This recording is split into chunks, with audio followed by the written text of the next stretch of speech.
대기업 임원 출신 30억 자산가. 카드 배송, 전화 한 통에 전 재산을 잃고 고시원에서 삽니다. 고객님, 지금 상황이 생각보다 심각할 수 있습니다. 최근 고객님과 같이 명의가 도용되어 카드가 무단 발급되는 피해 사례가 급증하고 있습니다. 그럼 어떻게 해야 합니까? 빨리 발급, 취소부터 해주세요. 고객님, 발급 취소는 당연히 해드릴 거고요. 그 전에 더 중요한 절차가 있습니다. 범인들이 고객님의 스마트폰에 악성 코드를 심어 개인정보를 빼내갔을 가능성이 매우 높습니다. 보안 점검이요? 네. 제가 그 방법을 안내해 드리겠습니다. 고객님께서 직접 휴대폰에 있는 구글 플레이 스토어를 열어주시겠어요? 이 대화가 제 인생을 송두리째 파괴한 시작이었습니다. 대치동 30억 아파트의 주인이었던 제가 지금은 월세 30만 원짜리 고시원에 삽니다. 본격적인 이야기 시작 전에 구독과 좋아요 한 번씩 눌러주시면 큰 힘이 됩니다. 가족이나 친구들에게 영상 공유를 해주시면 나눌수록 행복은 2배가 됩니다. 1년이 지난 지금 저는 영등포의 한 낡은 고시원 관리인으로 일하며 하루하루를 버티고 있습니다. 한 평 남짓한 쪽방. 이곳이 제 인생의 마지막 종착역입니다. 아침의 원두커피 향은 축축한 곰팡이 냄새로 바뀌었고 강남의 야경이 보이던 통창은 얼룩진 콘크리트 벽이 대신하고 있습니다. 밤이 되면 잠을 이룰 수가 없습니다. 그날의 통화 내용이 귓가에 생생하게 맴돌고 내가 왜 그랬을까 하는 지독한 자책감에 숨이 막혀옵니다. 사람들의 눈을 마주치는 것조차 두려워 저는 스스로 유령 같은 존재가 되었습니다. 오늘 저녁도 저의 유일한 식사인 컵라면에 뜨거운 물을 붓습니다. 지갑 속에 간직한 낡은 가족 사진을 물끄러미 바라봅니다. 사진 속에서 환하게 웃고 있는 아내와 아들, 그리고 성공한 가장의 얼굴을 하고 있는 젊은 날의 저는 돈을 잃은 것이 아니었습니다. 돈으로 살 수 없는 모든 것을 잃었습니다. 아내의 신뢰, 아들의 존경, 그리고 제 자신에 대한 존엄까지도요. 제 이름은 박준혁, 올해 68입니다. 사람들은 저를 성공한 인생이라 불렀습니다. 우리나라 10대 기업 중 하나인 대기업에서 임원으로 퇴직했고 평온한 노후를 보내고 있었습니다. 저는 평생을 이성과 데이터의 근거로 결정하며 살아왔습니다. 10원짜리 하나를 쓰더라도 그 가치와 효용을 따졌고 수천억 원의 프로젝트를 지휘할 때도 단 하나의 변수까지 놓치지 않으려 밤을 새웠습니다. 그런 제가 가장 한심하게 생각했던 것이 바로 보이스 피싱이었습니다. 뉴스에서 전 재산을 날리고 망연자실한 사람들의 인터뷰를 볼 때면 안타까운 마음보다는 답답함이 앞섰습니다. 어떻게 저런 허술한 속임수에 넘어갈 수 있단 말인가?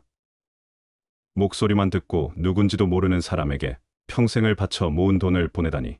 저는 언제나 확신했습니다. 적어도 나에게는 절대로 일어날 수 없는 일이라고 말입니다.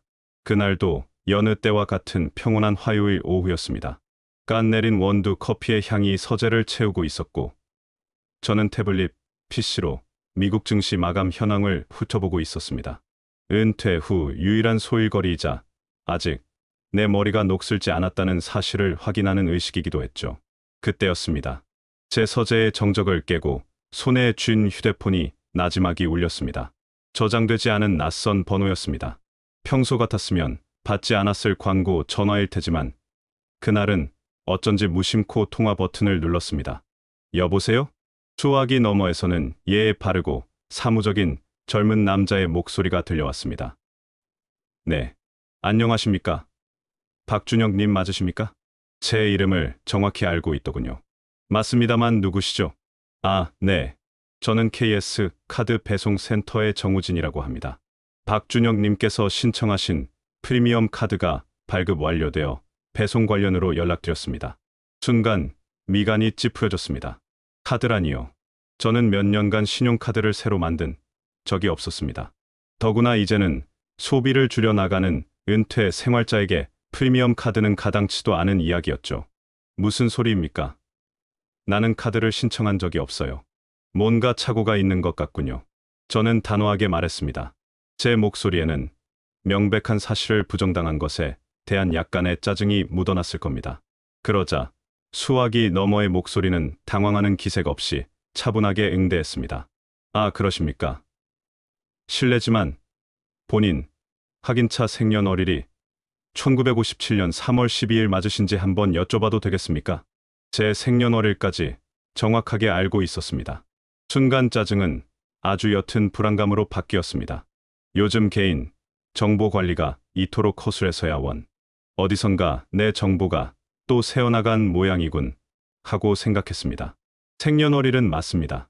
하지만 거듭 말하지만 나는 카드를 신청한 사실이 전혀 없어요. 배송 취소하고 그 카드 당장 파기하세요. 네, 알겠습니다. 고객님. 그런데 전산 기록에는 분명히 고객님 명의로 정상 접수된 것으로 나와서요. 혹시라도 명의가 도용되었을 가능성도 있을 것 같습니다. 그는 걱정스럽다는 듯한 뉘앙스를 풍겼습니다. 그러면서 아주 친절하고 합리적인 제안을 건넸습니다. 고객님, 제가 배송팀이라 자세한 내용은 확인해 드릴 수가 없습니다. 가장 정확한 방법은 고객님께서 직접 저희 KS 카드 본사 고객센터로 연락해서 발급 기록을 확인해 보시는 겁니다. 혹시 메모 가능하시면 제가 대표 번호를 하나 알려드리겠습니다. 그의 말은 일리가 있었습니다. 문제 해결을 위해서는 카드 본사에 직접 확인하는 것이 가장 빠른 길이니까요. 저는 책상 위에 있던 포스트잇에 그가 불러주는 번호를 기계적으로 받아 적었습니다. 1588로 시작하는 너무나도 익숙한 카드사의 대표 번호 형식이었습니다. 네, 알겠습니다. 내가 직접 확인해 보죠. 전화를 끊고 저는 작은 한숨을 내쉬었습니다. 귀찮은 일이 생겼군. 귀찮은 일은 오래 붙들고 있어 봐야 좋을 게 없습니다. 그것이 제 평생의 지론이었습니다. 저는 잠시의 망설임도 없이 포스트잇에 적힌 번호로 전화를 걸었습니다. 익숙한 통화 연결음 뒤로 아주 맑고 차분한 여성의 목소리가 흘러나왔습니다. 안녕하십니까, 고객님. 실내로 보답하는 KS 카드입니다. 이어서 나오는 자동 응답 안내 멘트까지 제가 알던 카드사 고객센터와 다를 바가 없었습니다. 잠시 후 상담원과 연결되었습니다. 고객님 안녕하세요. KS 카드 상담원 한지연입니다. 무엇을 도와드릴까요? 저는 방금 전 배송 직원과의 통화 내용을 차분히 설명했습니다. 신청한 적 없는 카드가 발급되었다는 이야기, 제 이름과 생년월일을 정확히 알고 있었다는 사실까지. 상담원은 제 말을 하나도 놓치지 않으려는 듯 중간중간 추임새를 넣으며 경청했습니다. 모든 설명을 마쳤을 때 그녀는 잠시 말이 없다가 걱정이 가득한 목소리로 입을 열었습니다. 고객님, 지금 상황이 생각보다 심각할 수 있습니다. 최근 고객님과 같이 명의가 도용되어 카드가 무단 발급되는 피해 사례가 급증하고 있습니다. 지금 즉시 조치를 취하지 않으면 추가적인 금융 피해가 발생할 수 있는 아주 위급한 상황입니다. 그녀의 단호한 목소리에 아까와는 비교도 안 될 만큼 등골이 서늘해졌습니다. 단순한 전산 오류가 아닐 수도 있겠다는 불안감이 엄습했습니다. 그럼 어떻게 해야 합니까?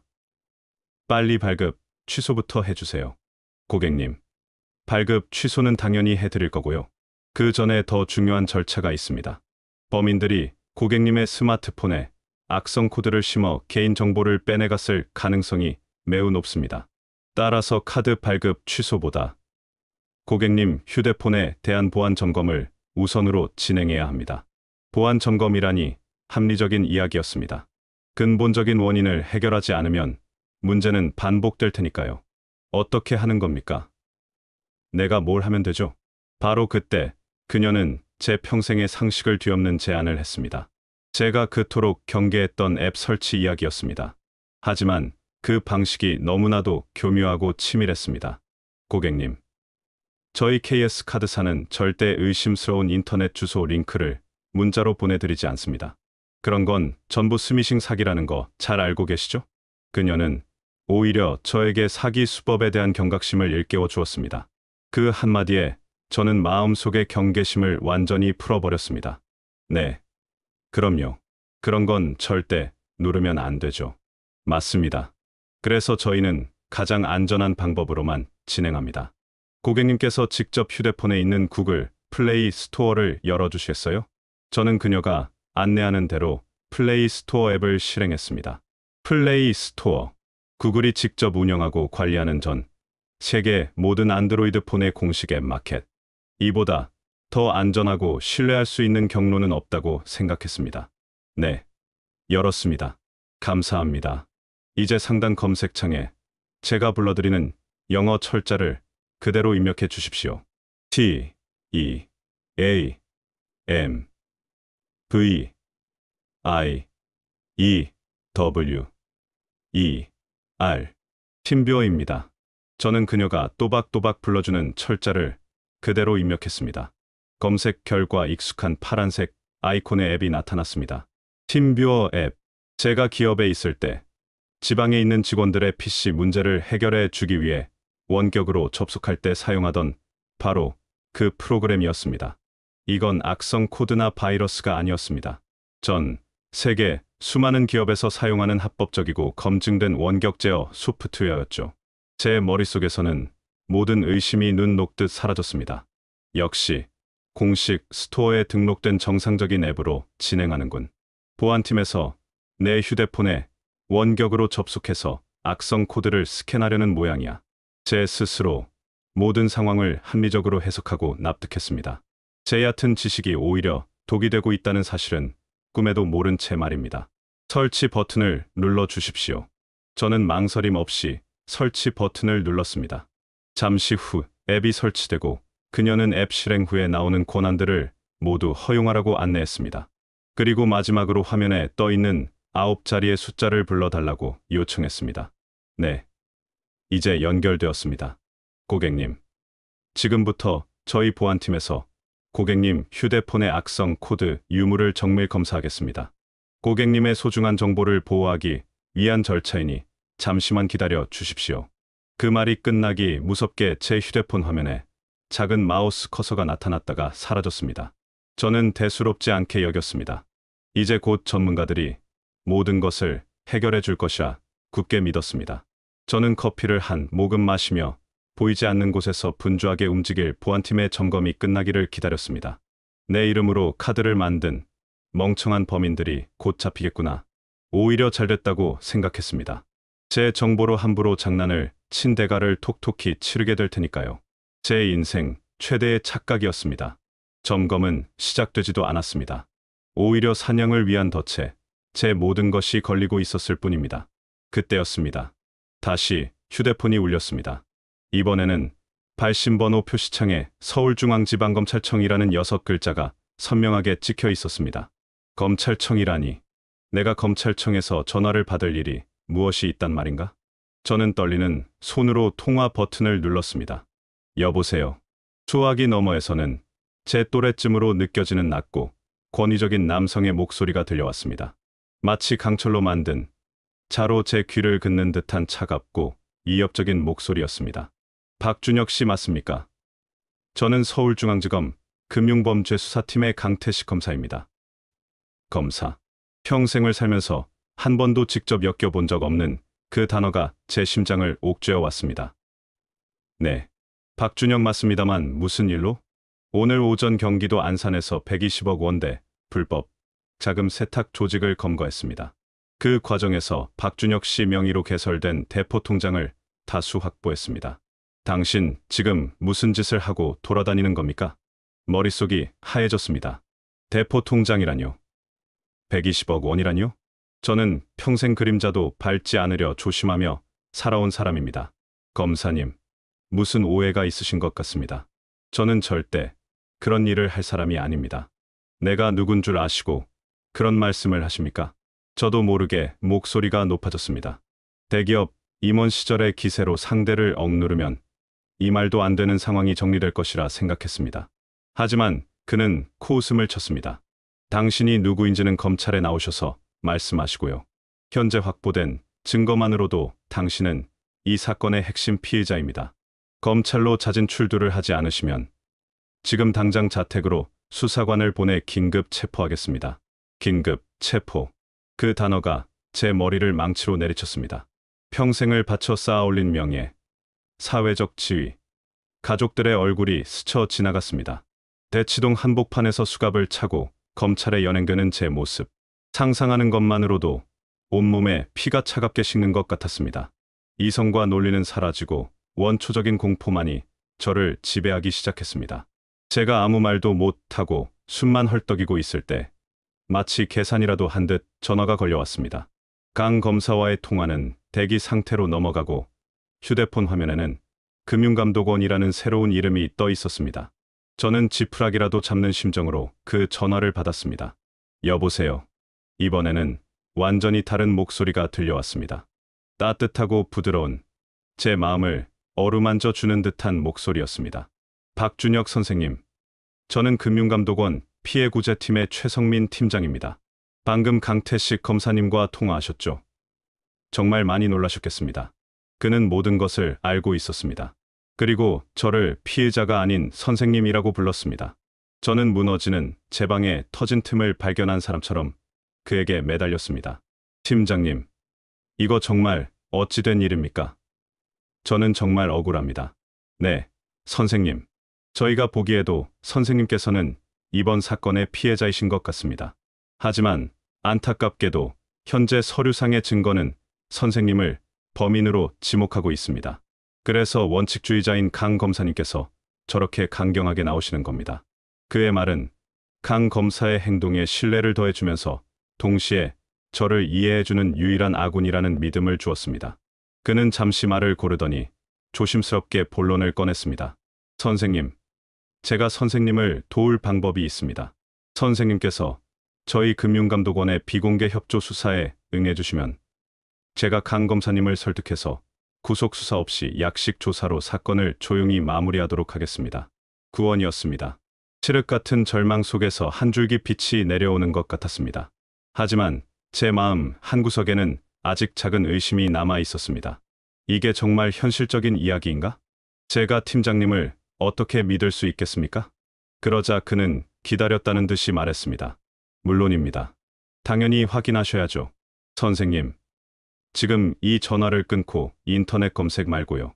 휴대폰에 직접 금융감독원 공식 번호인 1331을 눌러서 최성민 팀장을 바꿔달라고 해보십시오. 가장 확실한 방법 아니겠습니까? 그의 자신감 있는 제안에 마지막 의심마저 사라졌습니다. 저는 전화를 끊고 심호흡을 한 뒤 제 손으로 직접 1331을 눌렀습니다. 제 상식 속에서 이것은 범죄의 진실 여부를 확인할 수 있는 가장 완벽한 검증 절차였습니다. 곧바로 자동 응답 안내 음성이 나왔고 저는 상담원에게 최성민 팀장을 연결해 달라고 말했습니다. 잠시 후 아까 그 부드러운 목소리가 다시 들려왔습니다. 네, 선생님, 저 최성민입니다. 이제 믿으시겠습니까? 모든 것이 끝났습니다.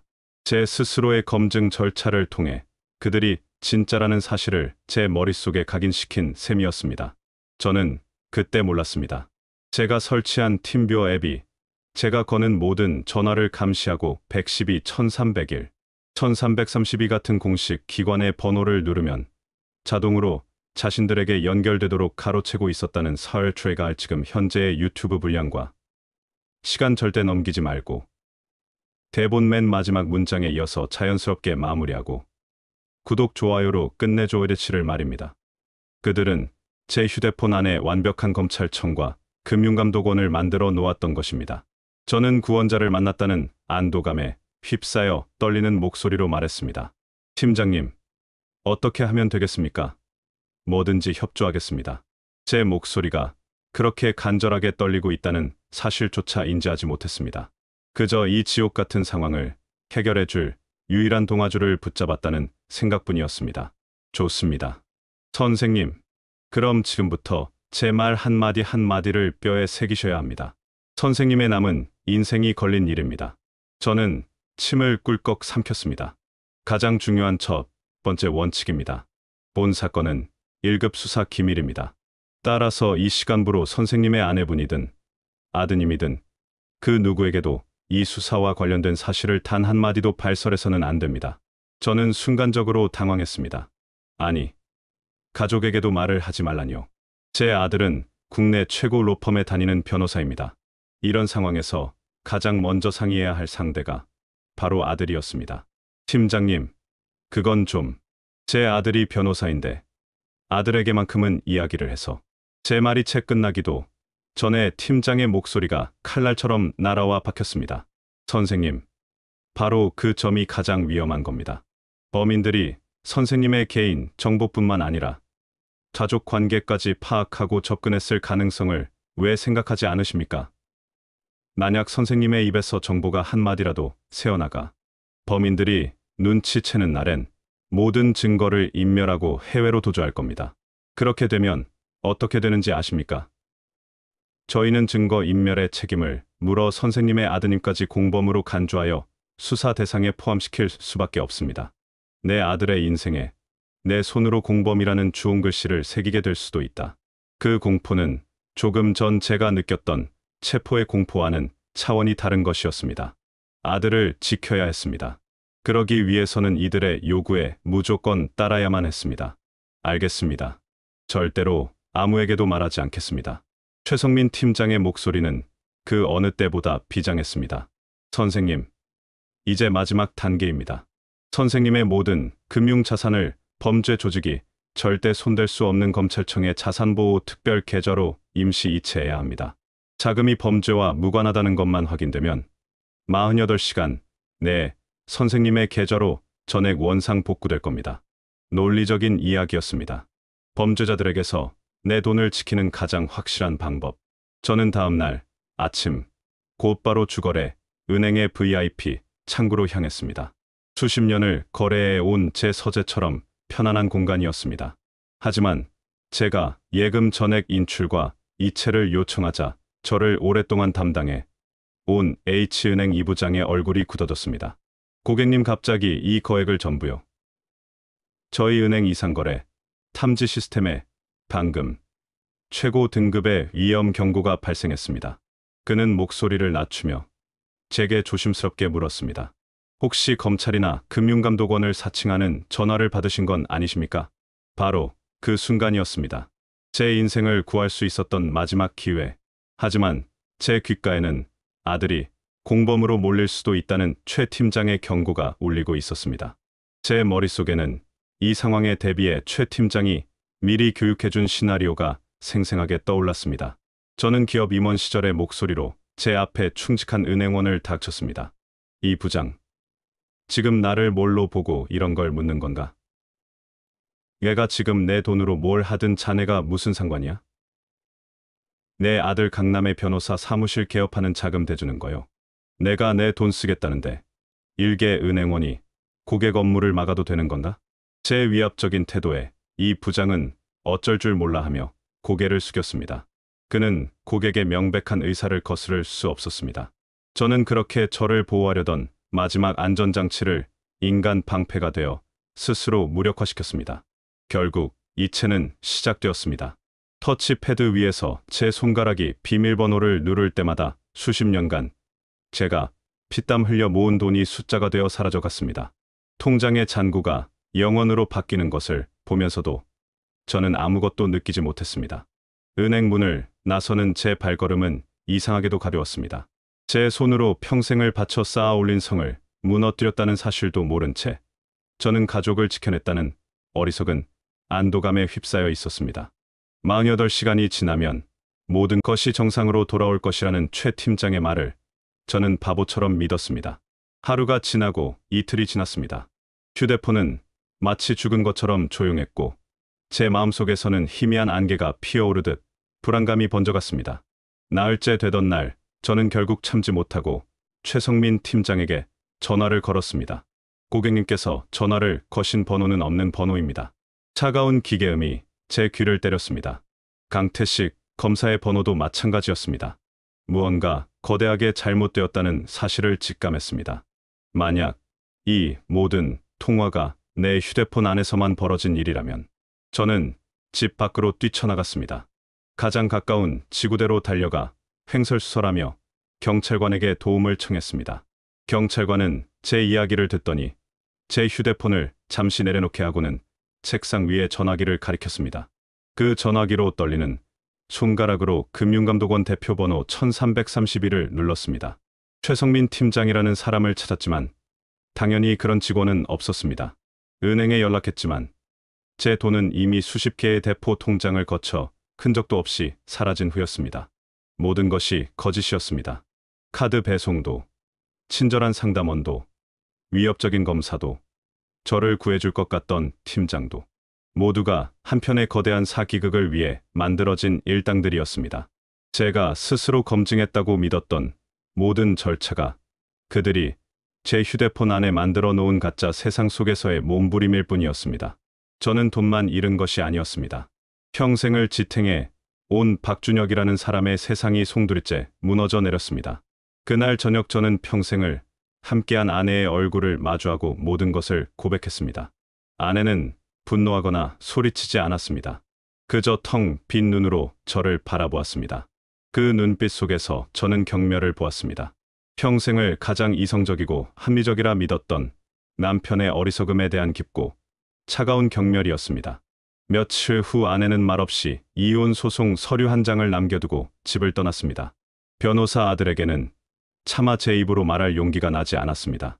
하지만 아들은 이미 언론 보도를 통해 모든 사실을 알고 있었습니다. 전화기 너머 들려온 아들의 목소리는 제가 알던 아들이 아니었습니다. 아버지, 제가 보이스피싱 조심하시라고 몇 번을 말씀드렸습니까? 아버지의 그 어리석은 자존심과 판단 착오 때문에 우리 집안이 전부 망가졌습니다. 그것이 아들과의 마지막 통화였습니다. 30억의 자산은 신기루처럼 사라졌습니다. 오히려 사기꾼들의 지시에 따라 추가로 받았던 대출만이 현실의 빚으로 남았습니다. 대치동 아파트는 헐값에 경매로 넘어갔고 저는 거리로 내앉았습니다. 부디 제 어리석은 자존심이 만들어낸 이 처참한 비극을 기억해 두시고 여러분께서는 절대 이러한 피해를 당하지 마시기 바랍니다. 아무리 합리적이고 논리적으로 보이는 전화라도 금융기관이나 검찰을 사칭하며 앱 설치를 요구하거나 자금 이체를 요구한다면 그것은 100% 사기입니다. 절대 혼자 판단하지 마시고 가족이나 경찰에게 먼저 상담하시기 바랍니다. 지금까지 긴 이야기 들어주셔서 감사드립니다. 구독과 좋아요 부탁드립니다.